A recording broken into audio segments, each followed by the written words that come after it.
Hi everyone, Mary with StretchLab. So what are we doing? I'm going to give you the first setup of a stretch that is vital for everybody.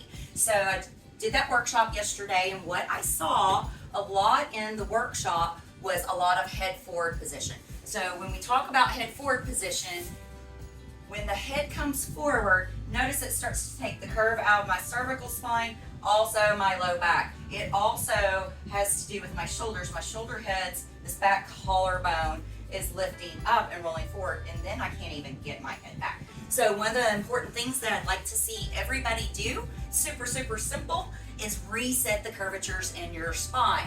You'll notice I have a blanket. Beach towel may be big enough. I think a small like throw blanket is probably more appropriate. So I've got what I consider like a burrito on one end and like a little sushi roll on the other. This place where there's not a roll is going to be where your thoracic or the space behind your heart. And I'm going to roll over, and I've got this underneath my lumbar, and I've got this underneath my neck. So for most people, this should feel super relaxing. It should feel like your body is actually giving into this space. If one of these rolls feel like it's pinching your back or your head is not resting, take them a little bit smaller. I suggest for the people that I saw in the workshop the other day, your knees were rolling out quite a bit. If your knees roll out quite a bit, I would bring my feet in, maybe pigeon toe just a little bit, or turn my heels out just a little bit so that my knees not meet together. Stay here for as long as you like. I prefer at least 2 minutes in a restorative posture. The breath is in through the nose and out through the nose. If you want to take your arms out in T-shape and you're on the floor, that's great.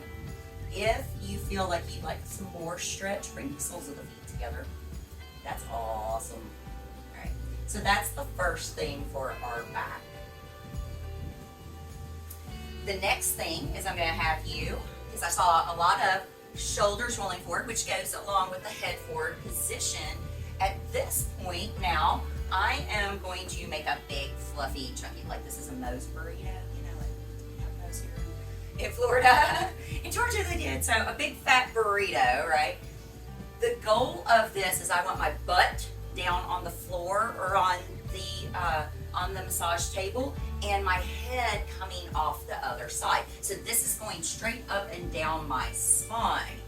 Most of you will feel more comfortable with the legs bent or completely straight in this one. I'm a little shorty, so I gotta wiggle. And it's also nice if you get your head past it, because then you can kind of wiggle and traction your neck. At this point, palms are up and arms are out. You decide, there's this like little range here that gets the best stretch across the chest, not just into the shoulder. So take a moment to adjust a little up and down and see where your sweet spot is. It's typically a little upward at an angle because that's the way the chest muscle comes into the shoulder. All right, so that's your next stretch. Each one of these are done with inhales and exhales through the nose, and typically a restorative stretch lasts anywhere from 4 to 20 minutes. You choose, just give it a minute at least. You want to feel your muscles stop fighting you, all right? And so the next one is to get even more of this chest open. And so you can do one of two things. You can do this like really funky like grab, or for most of my friends, you'll lay on your side. I'm going to turn my back to you for a moment. You'll lay on your side, my knees are bent forward. You're going to take your top arm up, drop it with the palm facing out away from you along your hip. Keep it here. Let the back of the hand, you may have to roll forward a little bit. Let the back of the hand come up. It's very important to keep this elbow close to get this hand as close between the shoulder blades as possible. If not, then you just stuff them in along the other side. Why do I say keep the elbow close? Geometry.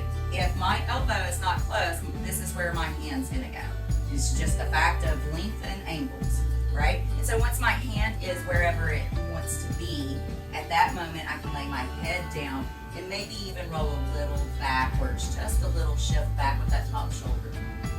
That one's really nice, really good to do after work, especially if you are on the computer. And so those computer work, cell phone, just, you know, the fascial tightening of your body back and open. The last thing that I would do is interlace the fingers. I turn the palms out, get a little rounding. Inhale, the arms will go up and back. Exhale, you'll round. You can even kind of shift a little side to side for that. You can even pull a little side to side. So those are some good stretches for your upper body and for that head forward position. The last thing that I'd like people to do is when you're laying down, super simple, lay down on nothing, right? And then press your head and your shoulder heads back. So it's as though I'm trying to press my head and shoulders through this massage tape. Why am I doing that? Is that it's allowing these muscles that pull everything back to strengthen up. So those are your upper body, head, neck kind of stretches. Hope that helps, guys. Bye.